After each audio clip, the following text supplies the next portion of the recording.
Hello friends, कैसे हैं आप लोग। आशा करता हूँ आप लोग बहुत अच्छे होंगे फ्रेंड्स। तो फ्रेंड्स, ये हमारे पास क्लास 11वीं की एनसीईआरटी है, ठीक है। तो इसमें जो हमारे पास दो चीज़ें हैं कवर अप करने के लिए फ्रेंड्स। सबसे पहला, इसमें जो हमारे को कार्टून्स दे रखे हैं उनका क्या सिग्निफिकेंस है, उसका क्या मीनिंग निकलता है, उनको कैसे एनालाइज इंटरप्रेट किया जाएगा, वो एक तो हम सीखेंगे। दूसरा, जो भी आपकी एक्सरसाइजेज हैं, जो भी सारे अनसॉल्व्ड क्वेश्चंस हैं, वो हम सॉल्व करके चलेंगे, ठीक है ना। तो फ्रेंड्स, इसके दो पार्ट्स में हम इस तरीके से वीडियो बनाएंगे और कवर अप करेंगे आपकी पूरी एनसीईआरटीज़ को, ठीक है। फ्रेंड्स, बाकी की एनसीईआरटीज़ आप देख सकते हैं, बाकी प्लेलिस्ट में है। अगर आप कॉम्पिटिटिव एग्जाम की तैयारी कर रहे हैं तो आपको पता है एनसीईआरटी कोर है, ठीक है ना। और इतने लाख रुपीज़ करके गवर्नमेंट ने अगर खर्च करके बनाई है तो कुछ ना कुछ वजह होगी जो इसे कॉम्पिटिटिव एग्जाम्स में सब पढ़ते हैं, ठीक है ना। तो चलिए फ्रेंड्स, हम शुरुआत करते हैं अपने इस फर्स्ट चैप्टर से जिसका नाम है कॉन्स्टिट्यूशन, ठीक है ना।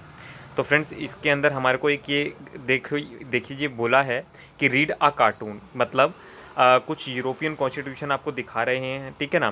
तो फिर पूछ रहे हैं कि countries of the European Union tried to create a European constitution. The attempt failed. Here is a cartoonist impression of this attempt. Does this always happen in any constitution making? तो वो पूछ रहे हैं फ्रेंड्स, जब European का constitution वो बनाने लगे तो पर वो बनाने में कामयाब नहीं हो पाए, ठीक है ना, किसी रीज़न की वजह से मान लीजिए। तो क्या वही कहते हैं कि जो भी कॉन्स्टिट्यूशन बनाता है उसके साथ हमेशा ही ये हाल होता है। तो फ्रेंड्स, अगर इसका जवाब मैं आपको कहूँगा तो नहीं, ऐसा नहीं होता। आप देख ही रहे हैं कि इन बाकी लोगों के कपड़े किस तरीके से हो रहे हैं कि भैया बनाते बनाते किसी की आँख फूट गई, किसी के कपड़े फटे हुए हैं, ठीक है ना। तो कहीं ना कहीं उसके बाद भी जो यूरोपियन कॉन्स्टिट्यूशन ये बनाने में कामयाब नहीं हुए। तो मैं ऐसा फ्रेंड्स क्यों कह रहा हूँ कि भाई ऐसा हर किसी के साथ नहीं होता।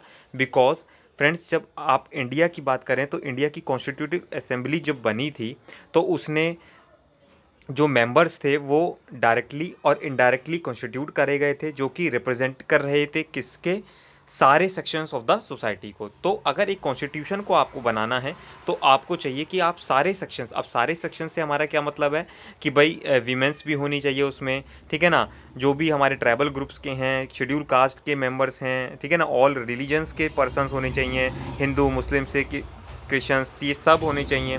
तो कहीं ना कहीं तब जाकर आप सबके इंटरेस्ट को बेसिकली प्रोटेक्ट कर सकते हो। और तब अगर आप मिलकर कॉन्स्टिट्यूशन बनाएंगे तो वो आपका अटेम्प्ट सक्सेसफुल होगा। और आप भी जानते हैं फ्रेंड्स, इंडिया का कॉन्स्टिट्यूशन बन चुका है और वो बहुत अच्छी तरीके से बना। ऑलमोस्ट 3 ईयर्स हमारे को लगे इस ब्यूटीफुल कॉन्स्टिट्यूशन को ड्राफ्ट करने में, ठीक है ना। तो बस इस कार्टून का यही इंटरप्रिटेशन है और आपको इसी तरीके से ये चीज़ें समझनी है, ठीक है ना। चलिए, अनदर सेकंड कार्टून हम रीड कर लेते हैं। देखिए फ्रेंड्स, एक ये कार्टून आपको दे रखा है। अगर आप इनको जानते होंगे तो आप पहचान पा रहे होंगे तो बहुत अच्छी बात है, नहीं तो मैं आपको बता देता हूँ। फ्रेंड्स, ये हमारे कौन है, ये हमारे फर्स्ट प्राइम मिनिस्टर हैं जिनका नाम है हमारे जवाहरलाल नेहरू जी, ठीक है जी। तो ये हमारे एक तरीके से फ्रीडम फाइटर्स भी रहे हैं, ठीक है ना। और ये हमारे देश के पहले प्रधानमंत्री हैं। तो फ्रेंड्स, अब क्या हो रहा है फ्रेंड्स, दो जगह से आवाज़ आ रही है। कैसी आवाज़ आ रही है कि भाई, पहले एक बार हम क्वेश्चन पढ़ लेते हैं कि वो क्या बोल रहा है। The constitution makers have to address themselves to very different aspirations, कि जो भी कॉन्स्टिट्यूशन बनाने वाले थे ये भी उनमें से एक पर्सन थे, ठीक है ना। तो उनको डिफरेंट एस्पिरेशंस को संभाला जाता है, देखा जाता है।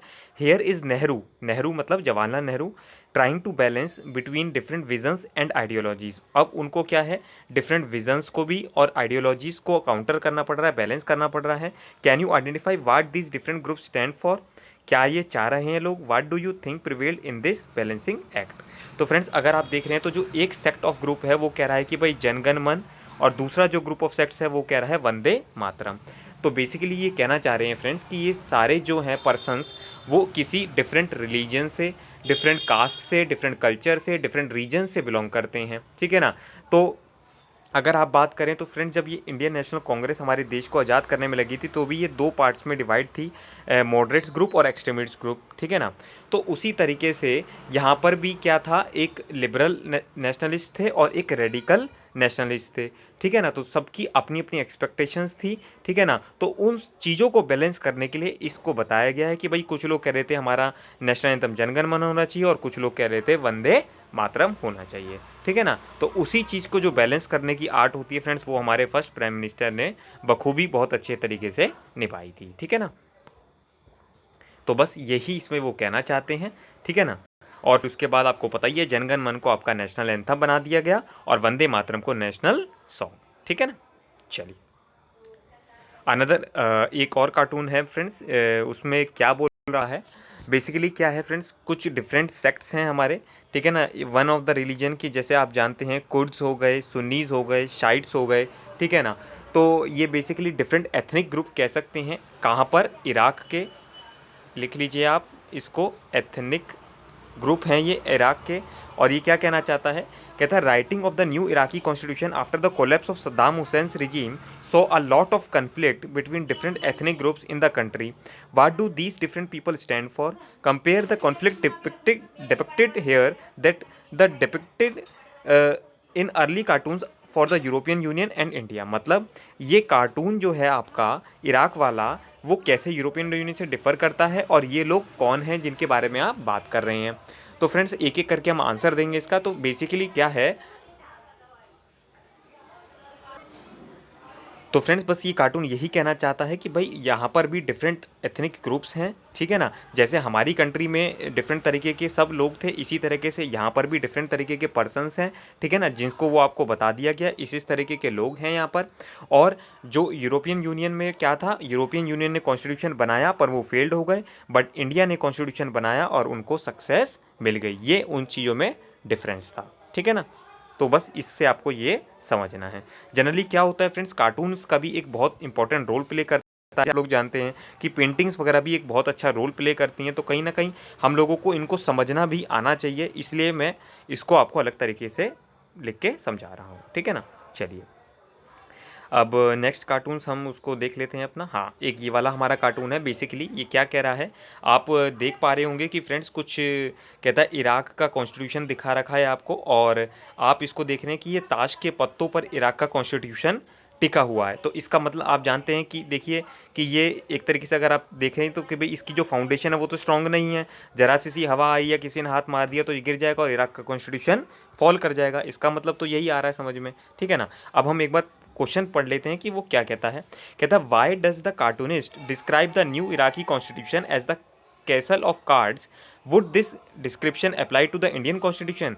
कह रहा है कि भाई इराक का कॉन्स्टिट्यूशन इस तरीके से है कि वो कैसल है कार्ड्स का, भाई जरा सी हवा आएगी और टूट जाएगी, तो क्या हमारा भी कॉन्स्टिट्यूशन इसी तरीके से बना हुआ है? तो फ्रेंड्स ऐसा कहना बिल्कुल उचित नहीं होगा, ठीक है ना, कि भाई अगर कोई किसी कंट्री का कॉन्स्टिट्यूशन अगर आप इस तरीके से बनाते हैं तो क्या हमारी कंट्री भी इसी तरीके से कॉन्स्टिट्यूशन बना रही होगी? नहीं फ्रेंड्स, ऐसा कहना बिल्कुल उचित नहीं है, ठीक है ना। क्यों? क्योंकि हमारी कंट्री में जब कॉन्स्टिट्यूशन बना था सब डिफरेंट एस्पेक्ट्स को, सब डिफरेंट पर्सन्स को हमने कवर किया था। उसमें शेड्यूल कास्ट का हो गया, शेड्यूल ट्राइब का हो गया, वीमेंस का हो गया, चिल्ड्रंस का हो गया, सबके लिए हमने प्रोविज़न बनाकर चली है, ठीक है जी।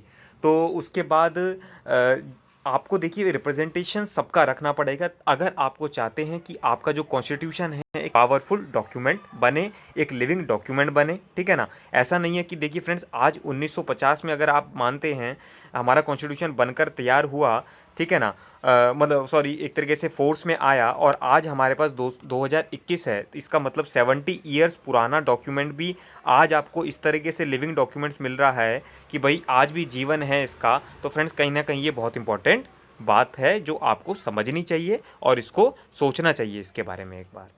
तो उसी तरीके से फ्रेंड्स आप इसको देखकर आप अपने कॉन्स्टिट्यूशन की जो इम्पोर्टेंस है वो जान सकते हैं फ्रेंड्स, ठीक है ना, कि उसमें कितने लोगों का हार्डवर्क्स, कितनी पूरा अप्रोक्सीमेटली 2 ईयर्स, मतलब अप्रोक्सीमेटली 3 ईयर्स आप मानकर चल सकते हैं, और कितने कॉन्स्टिट्यूशंस को उसमें से इनकॉर्पोरेट किया, बहुत सारी जगहों से हमने उसमें चीज़ें इनकॉर्पोरेट करी, ठीक है ना। वो सब आप लोगों ने इस चैप्टर में पढ़ा भी होगा, ठीक है ना। जो भी अगर कुछ क्वेश्चंस के जरिए भी अगर बताना होगा तो मैं आपको उसको बारे में आपको बताकर चलूँगा, ठीक है। चलिए उसके बाद हम अनदर कार्टून को देख लेते हैं फ्रेंड्स। वो बेसिकली कार्टून तो नहीं है, बट हाँ ये आपको बताऊंगा कि अगर आप लोगों को इनके बारे में नहीं पता फ्रेंड्स, तो ये हमारे देश के फर्स्ट प्रेसिडेंट हैं जिनका नाम है डॉक्टर राजेंद्र प्रसाद, ठीक है। और ये कौन है फ्रेंड्स, ये नन अदर देन आपकी कॉन्स्टिट्यूशन के ड्राफ्टिंग कमेटी के चेयरमैन जिनका नाम है डॉक्टर भीमराव अंबेडकर, ठीक है ना, जो आपके कॉन्स्टिट्यूशन के फादर माने जाते हैं, जिन्होंने इस कॉन्स्टिट्यूशन का ड्राफ्ट करने का पीड़ा उठाया था और उसको फुली सक्सेसफुली तरीके से। तो ये जो हमारे राजेंद्र प्रसाद हैं प्रेसिडेंट, हमारे फर्स्ट एक तरीके से चेयरमैन को फर्स्ट मीटिंग में एड्रेस कर रहे हैं और उनका वेलकम कर रहे हैं कि सर आपकी वजह से ये ब्यूटीफुल डॉक्यूमेंट हमारी कंट्री को आपने बना कर दिया, तो आपका मोस्ट मोस्ट वेलकम है। मुझे लगता है कि अगर आप लोगों को भी ये सेशन सुन रहे हैं, जितने भी लोग आप सुन रहे हैं, आप लोगों को बहुत अच्छा लग रहा होगा कि हम किस कंट्री में गवर्न करते हैं, हम किस कंट्री में रहते हैं, हमारी क्या इक्वलिटी है, हमारे क्या फंडामेंटल राइट्स हैं, जो सिर्फ इसी पर्सन के द्वारा दिया गया है। ठीक है ना। अगर आज हमारे पास ये कॉन्स्टिट्यूशन नहीं होता फ्रेंड्स, तो आज भी हम गुलामियों की जंजीरों में बंधे रहते और हम अपना कुछ भी अधिकार हासिल नहीं कर पाते। तो फ्रेंड्स, आपसे रिक्वेस्ट है कि इस पूरे आपका जो ये कोर्स का मॉड्यूल है, ठीक है ना, कॉन्स्टिट्यूशन एट वर्क, जो आपकी 2 बुक्स लगी हुई हैं, एक कॉन्स्टिट्यूशन एट वर्क है और एक पॉलिटिकल थ्योरी है, मैं दोनों बुक्स को कवर करके चलूँगा। ठीक है ना। तो इसी तरीके से सारी चीज़ें हम डिस्कस करेंगे, सब कार्टून्स को, सारे क्वेश्चंस को, ईच एंड एवरीथिंग हम डिस्कस करेंगे। ठीक है ना। जिससे कहीं भी आपको अगर कोई डाउट रहता है तो प्लीज़ आस्क, बट आपको एक एडुकेटेड सिटीज़न बनना है फ्रेंड्स। ठीक है ना। आपको जितना हो सके आपको नॉलेज को स्प्रेड करना है, वीडियो को स्प्रेड करना है, आपको नॉलेज को स्प्रेड करना है कि भाई जिस हद तक आप चाहते हैं इस मीडियम के थ्रू आपको अपनी तरफ से देना है। आप अपने यंगर सिस्टर ब्रदर्स को, जिसको भी आप अपने हेल्प कर सकते हैं, प्लीज़ हेल्प करिए, बट हमारे को अपनी कंट्री को डेवलप करना है फ्रेंड्स। ठीक है। तो फ्रेंड्स, इसी के साथ हमने ये चैप्टर तो कवर कर लिया, बट मैं सोच रहा हूँ फ्रेंड्स आपका एक नेक्स्ट चैप्टर जो है इसका, वो भी मैं आपका कवर कर लूँ साथ ही साथ। तो आई थिंक ये अच्छा रहेगा। उसमें ज़्यादा आई थिंक कार्टून, ये देखिए फ्रेंड्स, जो मैं आपको बता रहा था कि हमने ब्रिटिश कॉन्स्टिट्यूशन से क्या क्या लिया, आयरिश कॉन्स्टिट्यूशन से क्या लिया, फ्रेंच से लिया, कैनेडियन से लिया, यूनाइटेड स्टेट से लिया।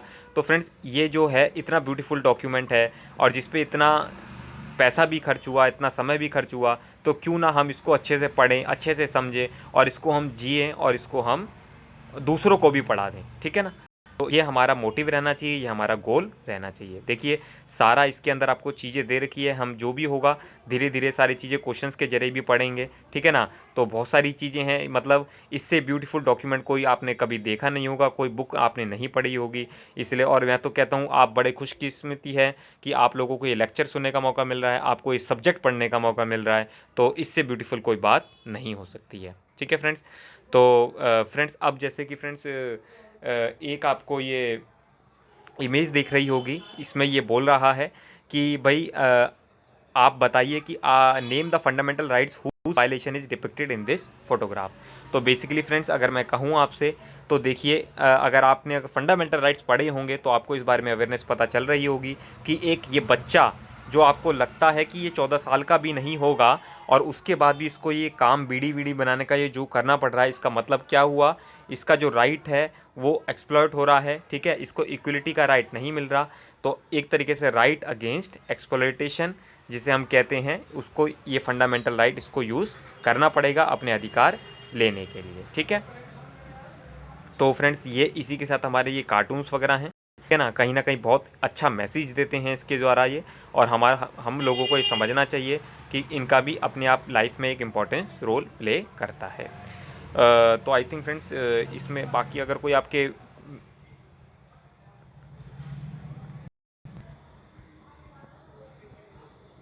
हाँ, बाकी फ्रेंड्स इसमें एक्सरसाइज आ जाती है। ठीक है। तो फ्रेंड्स, बेसिकली हमने ये जो 2 चैप्टर हैं आपके कवर कर लिए। अब जो हम नेक्स्ट चैप्टर डिस्कस करेंगे वो होगा इलेक्शन एंड रिप्रेजेंटेशंस। ठीक है। उसी के साथ साथ अगर हमारे को और कोई लगेगा तो हम उसको भी इनकॉर्पोरेट कर लेंगे। होप सो फ्रेंड्स, आपको ये सेशन अच्छा लगा होगा। देखिए, बेसिकली सिर्फ स्पेसिफिकली कार्टून वालों के लिए सेशन बनाना मुझे अजीब सा तो लग रहा था, बट मुझे लगता है कि फ्रेंड्स वो भी कहीं ना कहीं एक इंपॉर्टेंट रोल प्ले करता है। ठीक है। हम कुछ भी चीज़ नहीं छोड़ेंगे, जिससे भी हमारे को लगेगा सीखने को मिलता है, हम वो सीख कर चलेंगे। ठीक है ना फ्रेंड्स। और बाकी एक्सरसाइज वगैरह के लिए तो मुझे लाना ही है। उसके बाद भी अगर आपको कुछ लगता है कि सर इस पर भी आप हमारे लिए लेक्चर प्रोवाइड कर सकते हैं, तो प्लीज़ आप मुझे बताइएगा, कमेंट करिएगा, वीडियो को लाइक कीजिएगा, शेयर कीजिएगा अगर आप कर सकते हैं तो। ठीक है। बाकी फ्रेंड्स, मिलते हैं नेक्स्ट लेक्चर में। Thank you. God bless you all the best.